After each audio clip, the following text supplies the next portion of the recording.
Hey, this is Jennifer from Belladonna's Botanicals.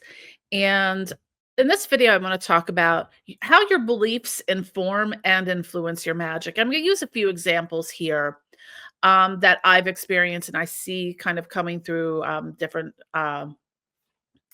experiences I've had and just known things in witchcraft communities. And the biggest one you'll see is people talk about the threefold law or the Wiccan read. Whatever you do comes back to you threefold. Not everyone believes and follows the threefold law. I don't. But this is if you believe that, then yes, that will happen. I don't follow the threefold law. I don't believe in it. And personally speaking, if you do, that's great. But also know that those things you believe will influence and inform your magical practices and the efficacy of your magic. So if you believe that I'm going to go, curse this person, oh crap, it's going to come back on me threefold. Well, yeah, it's going to. Some of that is just your belief system informs those things. So if you believe in it, you kind of make it manifest. That's the power of belief. So yeah, you'll get blowback. I mean, have I experienced blowback from things on occasion? Sure. Um, has it been that thing being coming back to me threefold? No. um, so that's something to consider, that those things you believe, you can make them manifest and make them true solely because you believe them. Whether or not they're true or everyone's truth or a universal truth remains to be seen. Just because you believe in the threefold law doesn't mean I'm going to suffer the wrath of the threefold law because you believe in it. I don't. So along with the threefold law, like one of the things I talk about sometimes too is, again, it goes with your beliefs. Sometimes those things inform and make things manifest. If you're sitting going, oh my God, I think someone cursed me. They cursed me. I definitely know I'm cursed. You're going to kind of curse yourself because you believe you're being cursed, and you're going to manifest that curse and give it, and you're feeding it with your power and your energy. So, I mean, when I'm like, okay, someone's throwing something at me, light a return to sender candle and laugh at it. I'm like, I'm like, oh no, I stubbed my toe. You got me good with that curse. Oh, I had a headache this morning. Oh, sick burn. So I laugh it off. That takes away a lot of its power. So, yeah. And because I have a YouTube channel, because I talk about the things I do, I get a fair amount of shit thrown at me on a regular basis. So I know what to serve. I have my protections. I have a person who does my removals and scans for me. So I'm not too worried. I really am not. I tend to more be affected by other people's negative energy. So that's why I'm very protective of my own energy and not letting those things in. So I mean, again, like the underlying current in all of this is human ego is going to inform a lot of your magic and your perception, and even like your spirit perception and what spirits want, need, etc. So a lot of times we get in our own ways. I've done it too. Not preaching from looking down my nose from the soapbox. I'm talking about these things from experience. Like, what if I can't do XYZ thing? Okay, so I have some physical, issues and stuff, chronic pain, whatever. Um, there's things I can't do.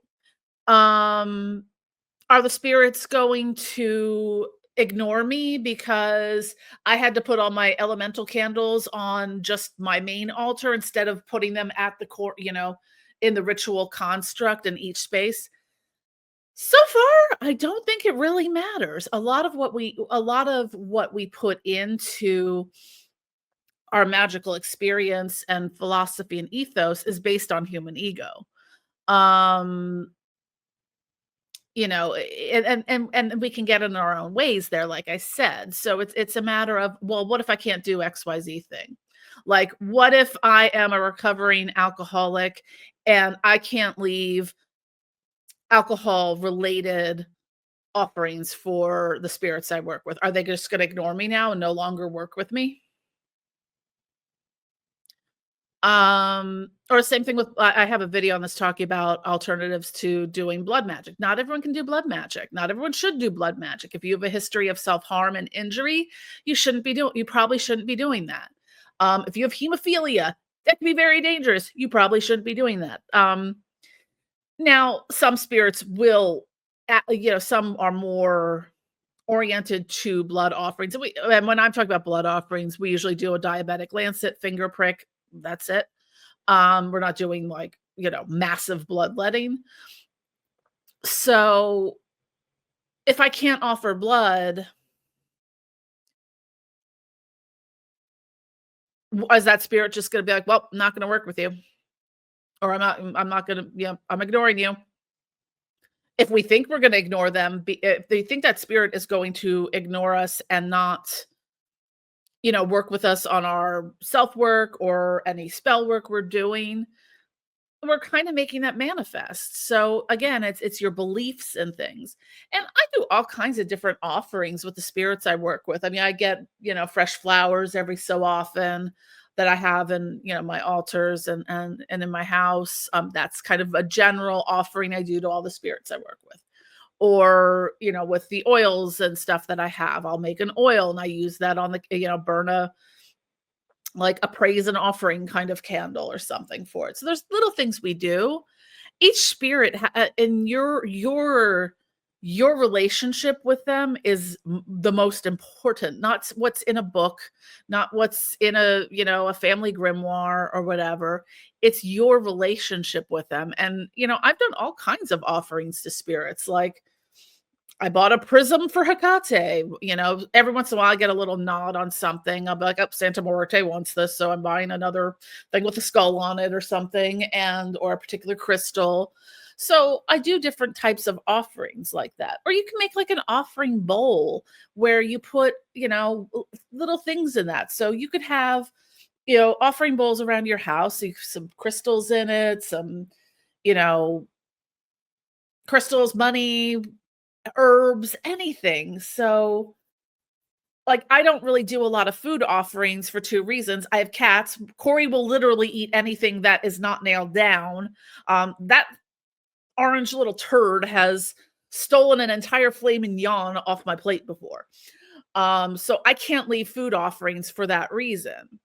Um, so sometimes you'll have things like that, or if you have small children and stuff, like if you have toddlers, you're not going to want to kind of, leave something that they could potentially get into. So sometimes we have to think of these, common types of, especially times change. It's like if a traditional offering for something you were allergic to, like your ancestors and spirits aren't going to like hate you and not work with you because you're like, hey, I can't use mullein because I'm allergic to it. Um, and on that subject, we get to, can I use substitutes? What if I can't afford X? What if I can't do X? So again, a lot of this stuff is symbolic. So can you use substitutes? Absolutely. A lot of people are very, very married to by the book traditions and whatnot. And things change. Sometimes things aren't available. Like, okay, so I'm gonna wager to guess that in my cultural ancestry, which is Eastern European, there are probably things that we don't have access here that were native to my ancestors in, say, the Ukraine. Can I get some of those things? It's hit or miss, especially with the war in Ukraine. You're not right now, probably not. So sometimes we have to make allowances. Now, sunflowers and sunflower seeds are very common in Ukraine. So can I get the actual sunflower seeds and sunflowers from the Ukraine?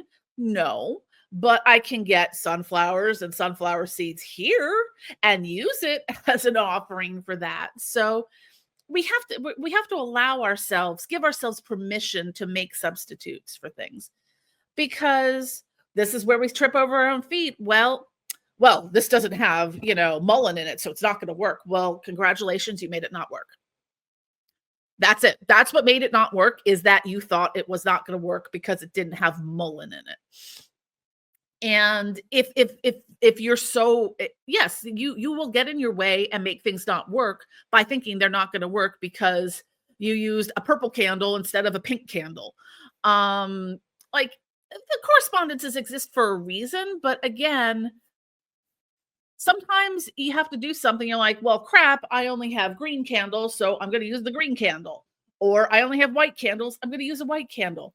There's things that you can do. Maybe you don't have a green candle, and you use your white candle and put some green glitter on it.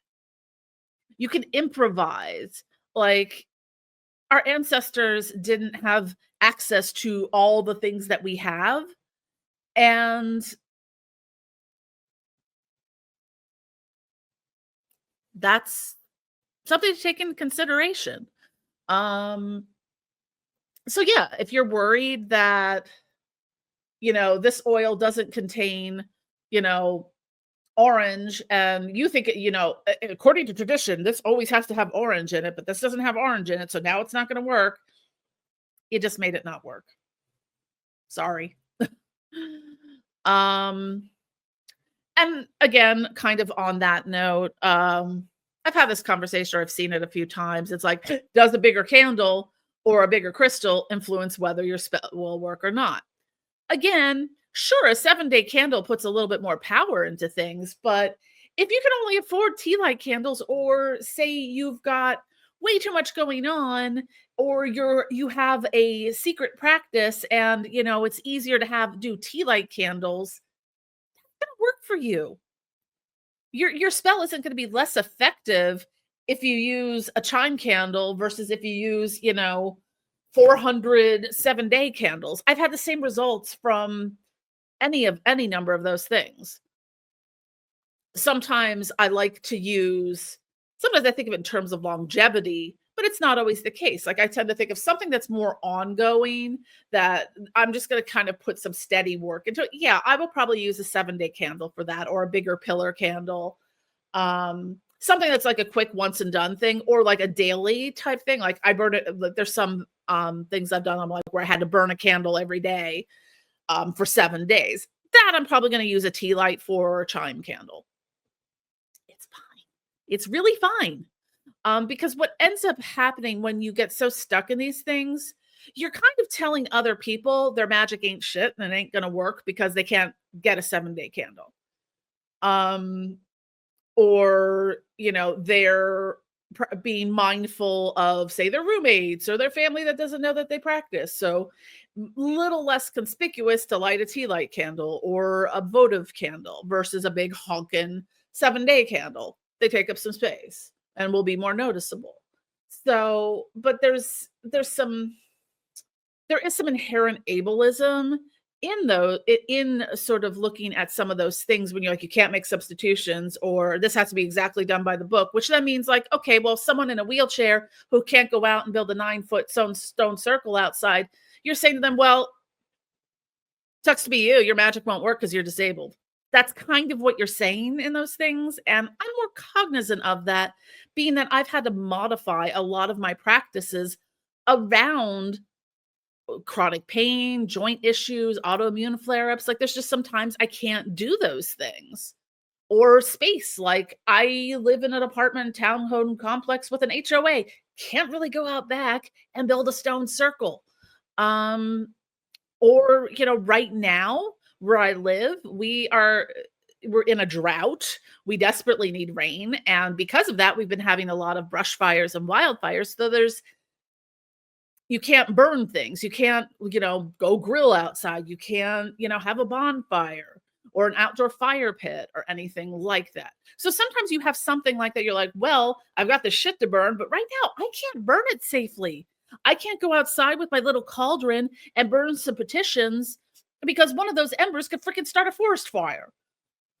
So again, your spirits and ancestors are more concerned about you not starting a forest fire than maybe doing it by the book. So it's time we start thinking a little bit more outside the box with that because we're really kind of boxing ourselves in and making things not work, making them more complicated than they need to be, and getting in our own heads and tripping over our own feet because we tied our own shoes together. So, yeah, that's just kind of these are some examples of things that I want you to think about because I think some of the most practical aspects of magic really aren't like, here's a spell, how to do this, or here's, this type of thing.